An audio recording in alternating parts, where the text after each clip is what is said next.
देखिए, आज बहुत ही दुख की घड़ी है झारखंड के लिए। झारखंड के शिक्षा मंत्री अब हमारे बीच नहीं रहे और ये अंतिम आज जोहार यात्रा समझिए या फिर उनके अंतिम श्रद्धांजलि जो था, बहुत ही भावपूर्ण और नम आँखों से विदाई दी। हम एक राजनेता को नहीं, अपने अभिभावक को विदाई देने आए थे, उनको अंतिम जोहार करने आए थे, क्योंकि हमारा ऐसा मानना है कि एक राजनेता से परे जन जन के अभिभावक के तौर पर इन्होंने जो एक अमिट छाप छोड़ा है, जो रिश्ता बना के रखा था, वह हम लोगों को एक लंबे समय तक उनकी याद में कहिए तो हम लोग को जिस तरह से काम किया करते थे वो अभी फिलहाल तो या डुमरी विधानसभा हो या झारखंड में अभी इनके बराबरी का भी तो कोई नज़र नहीं आ रहा है। समय है, हो सकता है यानी कि इसका यानी कि पाटा जा सकता है, लेकिन अभी वर्तमान में अपने कोई बीच से जाने पे जो दर्द होता है वो है। और हमने जगन्नाथ जी को जो खोया है, इसकी पूर्ति निकट भविष्य में नहीं हो सकता है। के पार्थिव शरीर को अनुमंडल में प्रवेश कराया जा रहा है। उनका जो आखिरी दीदार होगा, आप देख पा रहे हैं, विजुअल्स के माध्यम से मैं आपको दिखाने का प्रयास कर रहा हूँ। यह आखिरी विदाई होगा उनका, अंतिम जोहार करने के लिए। किस तरह से रोने लगे उनके जो समर्थक हैं, किस तरह से रोने लगे हैं। वो आखिरी विदाई होगा। लगातार नम आंखों से रो कर उनके जो चाहने वाले हैं, किस तरह से बुरा हाल है उनका, किस तरह से उनके जो समर्थक हैं, उनके जो चाहने वाले हैं, रो कर बुरा हाल है। अंतिम रूप देने के लिए देखिए किस तरह से लगातार, किस तरह से उनका जो पुत्र है वो रो रहे हैं। मैं दिखाने का प्रयास करूंगा। उनके सम्मान में डुमरी अनुमंडल परिसर में गार्ड ऑफ ऑनर देते हुए, चूँकि वो आखिरी विदाई गार्ड ऑफ ऑनर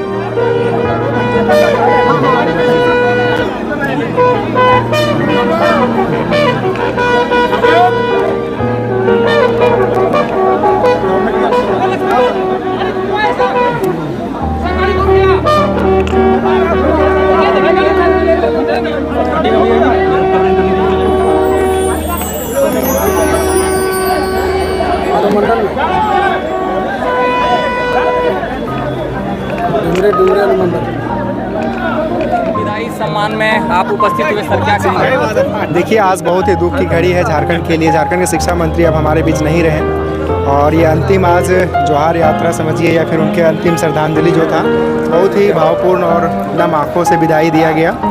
और हम सब के लिए, झारखंड वासियों के लिए योद्धा के रूप में थे, चाहे वो 32 के खतियान की लेकर के हो, झारखंड के माँ माटी की बात करने के लिए हो, तो हमेशा अबल रहे हैं और लड़ाई हमेशा लड़ते रहें। ये हम सब युवाओं के लिए एक प्रेरणा का स्रोत हैं और हमेशा रहेंगे। बहुत बहुत हम आभार हैं और इनका कर्ज आज झारखंड भी चुकता नहीं कर पाएगा, जितना ही 25 सालों में अपना योगदान समाज को दिए। राजनीतिक करियर की अंतिम विदाई आप दे रहे हैं, क्या कहेंगे? मन पसीजा हुआ है और अपनों को अपने कोई बीच से जाने पे जो दर्द होता है वो है।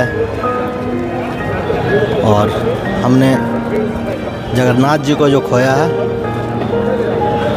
इसकी पूर्ति निकट भविष्य में नहीं हो सकता है। राजनीति में थे पर उनके जो कार्य व्यवहार था वो पार्टियों में सीमित नहीं रहे। वो उनके जो चाहने वाले हैं, पक्ष विपक्ष सभी चाहते थे, क्या कहेंगे आप? व्यक्ति जब कुशल व्यवहार का होता है तो लोग उसको चाहते हैं और इनका व्यक्तित्व कुशल व्यवहार था, इसलिए लोग चाहते थे। सम्मान में आप आए यहाँ पे, 20 साल के राजनीतिक करियर का अंतिम विदाई देने के लिए आए हैं, कैसा महसूस हो रहा है, क्या फील हो रहा है आपको? आज हम एक राजनेता को नहीं, अपने अभिभावक को विदाई देने आए थे, उनको अंतिम जोहार करने आए थे, क्योंकि हमारा ऐसा मानना है कि एक राजनेता से परे जन जन के अभिभावक के तौर पर इन्होंने जो एक अमिट छाप छोड़ा है, जो रिश्ता बना के रखा था, वह हम लोगों को एक लंबे समय तक उनकी याद में कहिए तो हम लोग डूबे हुए रहेंगे और उससे पता नहीं उबर पाएंगे कि नहीं।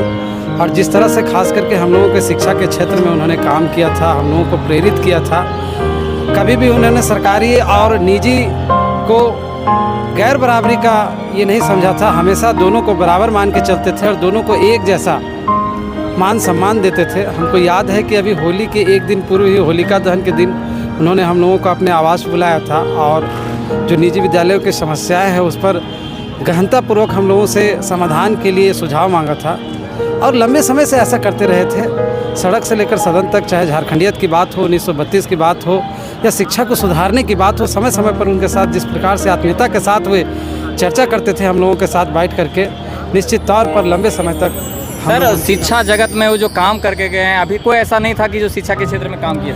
हमको नहीं लगता है कि और कोई दूसरा कर पाएगा। लोग कहते हैं कि वे कम डिग्री वाले थे, लेकिन मैं कहता हूं कि कम डिग्री के बावजूद भी उन्होंने जितनी डिग्रियां नहीं हासिल की, जितने क्लास नहीं पास किए, उससे कहीं ज़्यादा स्कूल और कॉलेज खोल दिए। ये दिखाता है उनके व्यक्तित्व को, ये दिखाता है उनके संघर्ष को, ये दिखाता है उनके सपनों के लिए जो आगे बढ़ने की लालसा थी उसको। इसीलिए आज पूरे लोग उनको दिल से आज अंतिम जोहार करने यहाँ आए। सर उनका एक जो अधूरा सपना था 1932 को लेकर के, वो कहीं ना कहीं वो सपना पूरा नहीं हो पाया, क्या कहेंगे? निश्चित तौर पर ये जो हर झारखंडियों का सपना था उसको वास्तव में कहिए कि सत्ता में रहते हुए भी उन्होंने जिसको संजीदगी के साथ आगे बढ़ाने का काम किया था, वह थोड़ा सा अधूरा ज़रूर मालूम पड़ता है। लेकिन हमको विश्वास है कि उनके बताए गए राह पर झारखंडी युवा आगे बढ़ेगा और उनका सपना बिल्कुल साकार होगा। सर उनका व्यवहार में ये झलकता था कि जब भी कोई तरह का होता था, उनका जो फैसला होता था ऑन द स्पॉट करते थे। निश्चित तौर पर यही तो वजह है कि जिसके वजह से आज इतने भारी संख्या में झारखंड के विभिन्न जिलों से और विभिन्न प्रखंडों से यहाँ पर जुटे हुए थे। सिर्फ सोशल मीडिया में देख करके ऐसा किसी दूसरे जननायक को आप नहीं देख सकते हैं। निश्चित तौर पर कहें तो आज जगन्नाथ महतो माटी का बेटा और एक जननायक के रूप में स्थापित हो चुके थे झारखंड की इस भूमि में।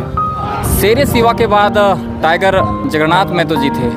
अब उनके थी को भरने के लिए कहीं ना कहीं इंतजार करना पड़ेगा डुमरी विधानसभा की जनता को। जी बिल्कुल, क्योंकि एक ऐसा व्यक्तित्व हमने खोया है जो हर किसी के साथ एक अभिभावक की तरह पेश आते थे और ऐसा व्यक्तित्व को खोने के बाद हमको लगता है कि लंबे समय तक यह जो खालीपन है हमको महसूस होता रहेगा। पूरा झारखंड इस चीज़ को महसूस करेगा और हम ईश्वर से कामना करेंगे कि ऐसी शक्ति दे झारखंडी युवाओं को कि इनके जो कमी है, इनके जो सपने हैं उसको साकार करने के लिए पूरे ऊर्जा के साथ आगे बढ़ सके। और जहाँ भी हमारे दिवंगत आत्मा रहे, ईश्वर उनकी आत्मा को शांति दे और उनके सभी शुभचिंतकों को शक्ति प्रदान करे कि इस दुख की पीड़ा को झेल सके। धन्यवाद। जोहार, जोहार, अंतिम जोहार जगन्नाथ। डुमरी नहीं, पूरे झारखंड के लाल को हम लोग खो चुके हैं। ऐसा अब इनकी कमी को हम लोग पाट नहीं सकते हैं, लेकिन फक्र है कि जो टाइगर जिस तरह से काम किया करते थे वो अभी फ़िलहाल तो या डुमरी विधानसभा हो या झारखंड में अभी इनके बराबरी का भी तो कोई नज़र नहीं आ रहा है। समय है, हो सकता है यानी कि इसका यानी कि पाटा जा सकता है, लेकिन अभी वर्तमान में नहीं। 81 विधायक में अगर मैं बात करूं तो सबसे अगर अलग छवि के थे तो वो थे टाइगर जगन्नाथ। बिल्कुल बिल्कुल। अभी झारखंडी मुद्दों पर आप विशेष करके गौर कीजिए। जिस समय आपका रघुवर दास की सरकार थी उस समय स्थानीय नीति के लिए 1932 के खतियान को लेकर उन्होंने आने की जेल की अपनाए से है। और अभी भी जो खतियानी हो या 1932 की खतियान हो, जितने भी आंदोलन हुए उस पर 81 विधायकों में से एक विधायक मात्र हमारे विधायक स्थानीय मंत्री जी जो मुखर होकर झारखंडी आवाज़ को लेकर यानी कि मुखर होकर बात रखते थे और बाकी 81 में से किसी को यानी कि नज़र नहीं आया। केवल एक विदाई समारोह में आप सम्मिलित हुए, क्या कहेंगे? हम यही कहेंगे कि वो झारखंड का मुखर नेता थे। इतना बड़ा तकलीफ उस परिवार को नहीं देना चाहिए। हम भगवान से प्रार्थना करते हैं कि जगन्नाथ महतो परिवार सहित पूरे झारखंड प्रदेश को इतनी बड़ी क्षति सहने की शक्ति प्रदान करे। यही हम शोक संवेदना व्यक्त करता हूँ। दादा 81 विधायक में अगर उनके व्यवहार की बात करें तो वो एकदम बिल्कुल अलग थे। उनका जो अंदाज था वो बिल्कुल अलग, सबके दिलों में वो राज करेंगे, क्या कहेंगे? वो करना स्वाभाविक है, वो वैसा थे भी। पार्टी विशेष पर बात नहीं रखते थे। जो भी उनके साथ जाते थे वो सबको कहते थे और बढ़िया से बात करते थे और जो काम होता था वो ऑन स्पॉट करते थे और जो नहीं होने लायक रहता था वो बोलते थे ये काम नहीं हो पाएगा। उनका एक चीज़ मुझे आज भी याद है, जब भी लोग वो समस्या लेकर जाते थे उनका घर तो अपने पैकेट से वो भाड़ा निकाल के देते थे। वो परिस्थिति के हिसाब से जैसा वो गया कार्यकर्ता गया या आम जनता गया, उनके आर्थिक दृष्टिकोण को ध्यान में रखते हुए वो करते भी थे। उनका एक सपना था झारखंड के हक और अधिकार को दिलाने की। 1932 जो प्रत्यान की बात लगातार करते थे कि मैं जब तक जिंदा रहूंगा मैं इसे पूरा करके रहूंगा। कहीं ना कहीं उनका जो सपना है वो अधूरा रह गया, क्या कहेंगे आप? उसका अधूरा सपना जो शेष हम लोग नेताजी लोग हैं, हम लोग पूरा करेंगे।